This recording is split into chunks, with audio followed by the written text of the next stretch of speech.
भाई एक बात बताओ, तुमने मुसलमान टाइट कर दिए। गैस का सिलेंडर मुसलमान को 1200 का और तुम्हें 400 का मिल रहा क्या? तुम्हारा बेटा क्या करता है?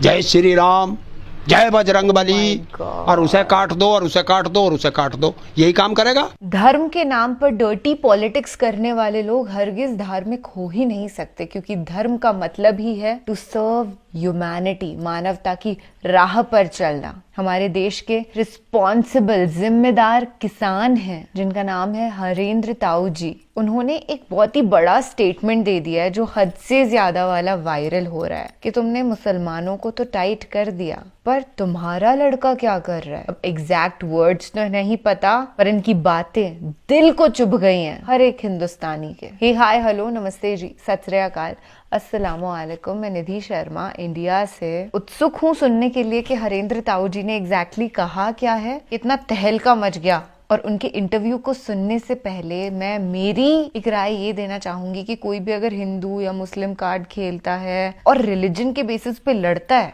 फर्स्ट ऑफ ऑल वो इंसान बड़ा नैरो माइंडेड है, एंड सेकेंड ऑफ ऑल क्या कर रहे हो भाई, ये भारत है, यहाँ धार्मिक आजादी है, ये सेक्युलर नेशन है। जिसका जो रिलीजन है वो फॉलो करे, जिसको रिलीजन नहीं फॉलो करना वो ना करे। और असलियत तो यही है कि ये बड़े पॉलिटिकल लीडर जो इनोसेंट लोग होते हैं ना, middle class, lower middle class, उनको हिंदू मुस्लिम करके बावला बना देते हैं और खुद ऐशो आराम से जीते हैं। तो जब भी आप किसी को नफरत की निगाहों से देखें ना, उसके रिलीजन की वजह से, याद कर लेना कि इस प्रोग्रामिंग को आपके दिमाग के मैकेनिज्म से गायब करना है। बहुत कहते हैं कि मुसलमानों को हमने टाइट कर दिया। मुसलमानों को क्या टाइट कर दिया? नौकरी वे करते नहीं, वे रोजगार करते हैं, हाथ के दस्तकार हैं। रोज तुम जैसे जाते हो, चाहे साइकिल में पंचर लगवाना हो, चाहे गाड़ी ठीक करानी हो, चाहे कोई मिस्त्री का काम कराना हो, चाहे सब्जी खरीदनी हो, चाहे फल खरीदना हो, सब जगह मुस्लिम अपना रोजगार कर रहा। 1000-2000 रुपए अपने घर आराम से कमा के ले जाता है। तुम्हारा बेटा क्या करता है? जय श्री राम, जय बजरंगबली, और उसे काट दो और उसे काट दो और उसे काट दो, यही काम करेगा। घर से 10 रुपए खर्च करेगा, क्योंकि तुम्हारा बच्चा रोजगार ना मांग ले। किसी नेता का बेटा क्यों नहीं आता उसमें जय श्री राम करना है? एग्जैक्टली। किसी ब्यूरोक्रेट का बच्चा क्यों नहीं आता? क्या उन्हें धर्म की रक्षा नहीं करनी? तो क्या मोदी सरकार हिंदुत्व की गठरी से निकाल कर लाई ये यूनिवर्सल सिविल कोड? इससे सबसे ज्यादा प्रभावित हिंदू होगा। भाई एक बात बताओ, तुमने मुसलमान टाइट कर दिए। गैस का सिलेंडर मुसलमान को 1200 का और तुम्हें 400 का मिल रहा क्या? Point to be noted. बताओ ना, है? अनाज तुम्हें सस्ता और उसे महंगा मिल रहा क्या? या जो कपड़ा तुम खरीद के लाए वो सस्ता है और उसका महंगा है? क्या है? जो जब प्लॉट तुम खरीद रहे हो वो तुम्हें सस्ता दे रही है सरकार और उसे महंगा दे रही है। क्या दे रही है उसे? कुछ भी नहीं है। वो 18-20% को आदमियों को, तुम तो 80% हो। पेट्रोल तुम्हें सस्ता दे रहे हैं? या जय श्री राम करूं मैं जाकर बाहर और बजरंग बली के नारे लगाऊं और मोदी के जयकारे करूं, क्या सस्ता मिल रहा हूं ना? तो फिर क्यों गुलामी कर रहा हूं मैं? क्यों अंधभक्ति में पड़ा हूं? ये है सारा कारण। मोदी ने जितनी भी सरकारी इंडस्ट्री थी सब प्राइवेट में दे दी। क्यों दी? कि देश से आरक्षण को खत्म करने का सबसे बढ़िया तरीका उसने ढूंढा। दूसरी चीज, तुम्हें मुसलमानों पे बहुत भड़काते हैं। ये देश के अंदर 1% है सिख समाज, जैन समाज, बौद्ध समाज बहुत कम है, बहुत कम। उन्होंने कभी नहीं कहा कि हम खतरे में हैं। और तुमसे 70-75%, 80% हिंदू से रोज कहलवा देते हैं कि हिंदू खतरे में है। ना हिंदू खतरे में है, ना मुसलमान खतरे में है, ना सिख खतरे में है, ना ईसाई खतरे में है। इनका चश्मा उतार के देख लो, ये बीजेपी वाले खतरे में है। कुर्सी जा रही है तो तुम्हें वहां लगा दिया, अब तुम रोजगार नहीं मांगोगे, इसी पे लड़ोगे। ये है क्या? किसी को पता है हिंदुस्तान में है क्या? ये पता नहीं है हिंदुस्तान में किसी को भी, खुद मोदी को भी नहीं पता, और देश का बेवकूफ बना रखा। वही है ना, फेंकू राम आके फेंक गया रैली में। पहले उसका ड्राफ्ट बनता है, वो ड्राफ्ट जनता के अंदर आता है और जनता उसे पढ़ती है कि इसमें क्या लिखा है क्या नहीं। कुछ नहीं किया। 14 तारीख को नोटिफिकेशन जारी कर दिया कि आप इस पे अपनी राय दें। राय किस चीज पे दें? किस चीज पे दें? क्या है ये? इसमें क्या तुमने कानून बनाया? क्या धाराएं लगाएंगे? क्या करेंगे क्या नहीं करेंगे कोई पता नहीं, किसी हिंदुस्तान के किसी एक व्यक्ति को भी नहीं पता, भारत सरकार के किसी मंत्री को नहीं पता, स्वयं भारत के प्रधानमंत्री को भी नहीं पता, बस सिर्फ एक नाम है यूनिवर्सल सिविल कोर्ट। लेकिन मोदी सरकार जितने भी कानून लाई या जितने भी जो है रूल लाई वो किसी को बताती नहीं है, चाहे नोटबंदी हो, 370 हो, चाहे फिर ये 2000 का नोट हो, चाहे 35 हो, वो एकदम कानून लागू कर देती है। आपको एक चीज की जानकारी होनी चाहिए, नोटबंदी का मतलब होता है कि ये नोट बंद कर दिया हमने। 370 एक पहले से कानून है, उसे हटा दिया हमने। लेकिन जो तुम कानून ला रहे हो उसमें क्या करना है, क्या धाराएं हैं, उसके लिए भारत के संविधान की कुछ धाराओं में संशोधन भी करना पड़ेगा, तो पूरा ड्राफ्ट तैयार होता है।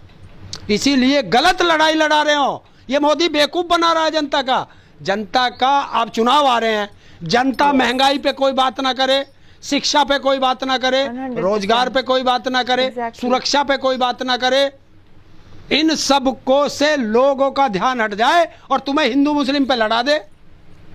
यदि एक देश एक कानून हो जाएगा तो ताऊ जी दिक्कत क्या है? कुछ भी नहीं, कानून तो बनाओ, पहले कानून बनाओ, उसका ड्राफ्ट बनाओ, जनता में उसे भेजो, जनता उसे पढ़ेगी। कौन मेरा मोदी सरकार ने चर्चा के लिए छोड़ तो दिया है शगुफा। ये शगुफा नहीं छोड़ा, ये बेवकूफ बना दिया कि जो लोग जब ये चुनाव में जा रहे थे तो अब लोग इनसे पूछ रहे थे कि शिक्षा कहाँ है, स्वास्थ्य कहाँ है, रोजगार कहाँ है, तो उससे हटा दिया ना। जो बेरोजगार थे उन्हें लगा दिया, जो अंधभक्त थे उन्हें ड्यूटी पे लगा दिया कि आप लग जाओ और इस पे चर्चा करना शुरू कर दो। पता किसी को है नहीं कि ये है क्या। मोदी सरकार प्रचार प्रसार करेगी, विज्ञापन जारी करेगी इसके लिए। अरे यार, विज्ञापन तुम कितना ही जारी कर लो, उसे ये तो बताओ इसमें है क्या। जिस तरह से 3 तलाक लाए, ये उसी तरीके से लिखड़ेगा जैसे आपने देखा होगा किसान बिल, और जब पन्ना पलटा तो अडानी बिल, हार्ट ब्रेकिंग वैसे निकलेगा ये। इससे कोई जाति नहीं, इससे सबसे ज्यादा प्रभावित होंगी आदिवासी, जो ट्राइबल एरिया है वो इससे ज्यादा प्रभावित होगा, इसमें मुसलमान प्रभावित ना हो। लेकिन हिंदू भी इससे और मुसलमान भी कई लोग इसका जो समर्थन कर रहे हैं यूनिवर्सल सिविल कोड का। यार वो महामूर्ख है जो इसका समर्थन कर रहे हैं वो भी, और जो इसका विरोध कर रहे हैं वे भी। जब तुम्हें पता ही नहीं, एक कहावत है हमारे यहाँ कि सूत ना बुनाई और जुल्हे से लट्ठम लट्ठा। आप पे ना तो सूत है जिससे कपड़ा बुना जाएगा, ना आप पे उसको बुनाई देने के पैसे हैं, और जुल्हे से लड़ रहे हैं कि 10 रुपए कम ले ले और 20 रुपए कम ले ले। पहले सामान तो लाओ, जब तो लड़ेंगे। तो तुम्हारी औकात नहीं कार खरीदने की, और हवाई जहाज के दाम पे तुम लड़ रहे हो। तो 2024 चुनाव की वजह से लाया गया है। सिर्फ ये चुनावी है। 9 साल से क्या कर रहे थे, 9 साल से क्या कर रहे थे। हर चीज चुनावी मौसम पे क्यों आती है, या देश जान चुका है। अच्छा, जो जैसे कि गोवा है या मिजोरम है, नागालैंड है, त्रिपुरा है या हिमाचल प्रदेश है, कई राज्य ऐसे हैं वहां पर कई कानून चलते हैं उनके स्टेट लेवल के, उनको कैसे हटाया जाएगा? तो वही तो लोग प्रभावित होंगे, वही प्रभावित होंगे। देखिए, जो आपने देखा होगा गृह राज्य मंत्री ने इस्तीफा दिया है, दूसरा बनाया मेघवाल बनाया, उसने इसीलिए तो कहा है कि मेरा तो सारा इलाका प्रभावित होता है इससे, तो इसलिए मैं नहीं करूंगा, मेरी छुट्टी करो, नहीं जनता मुझे परेशान कर देगी, तुम किसी और को लाओ और जो करना करो। इसलिए वो बदला गया है कानून मंत्री। लेकिन लोग कहते हैं कि मोदी है तो मुमकिन है कानून भी लागू करके जाएंगे। देखिए, कानून जितने चाहो लागू कर लो, कोई दिक्कत नहीं, हमें क्या दिक्कत है, किसी मुस्लिम को दिक्कत नहीं। कुछ पर्सनल लॉ बोर्ड वाले जो नेता हैं वो विरोध कर रहे हैं इस कानून का। वो उन्हें भी पता नहीं ना। कल मैं रात देख रहा था, एक बहुत बड़े पत्रकार है मुस्लिम, उत्तर प्रदेश की, और पूरे हिंदुस्तान के मुस्लिमों की सबसे ज़्यादा वो नब्ज पकड़ते हैं। मैं किसी का नाम लेके नहीं वो करता। उन्होंने बताया, वो मुस्लिमों को कह रहे कि जब तुम्हें पता कुछ नहीं, तुम क्यों कर रहे हो, विरोध क्यों कर रहे हो, पहले कुछ है नहीं। तो वही बात है।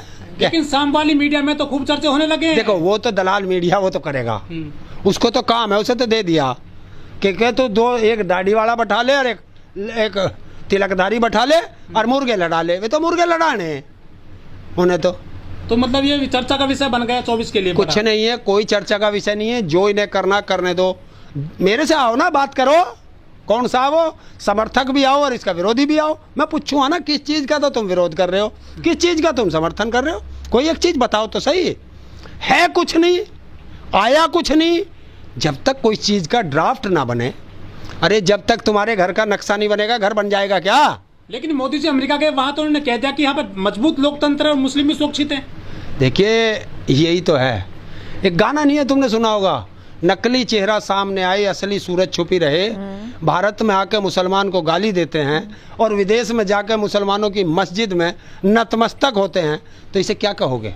दोगलापना कहेंगे इसको। 10 साल होने आए और हम अभी तक हमारे अच्छे दिन ही ढूंढ रहे हैं। अब तो जाग जाओ देश के नागरिकों, चाहे आप हिंदू हो या हो मुसलमान, सिख, ईसाई या जैन, बौद्ध, ये लड़ाई हम सबको मिलकर के लड़नी पड़ेगी। मौजूदा सरकार को रिप्लेस करना होगा। 2014 तक सीन ऐसा तो नहीं था और ताऊ जी की ये जो बातें थी बड़े दिल से निकली हैं और मैं इनसे सहमत हूँ, अग्री करती हूँ।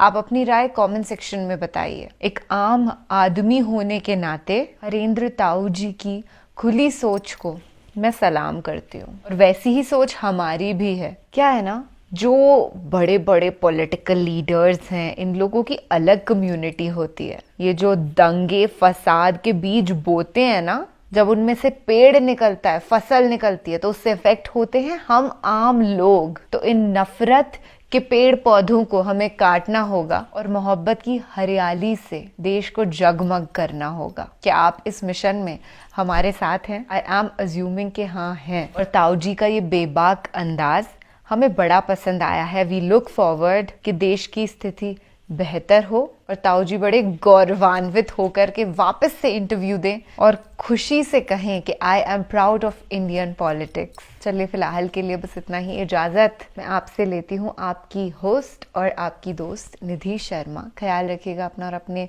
सभी घर वालों का। Until we meet next time, stay happy and stay blessed. Allah Hafiz.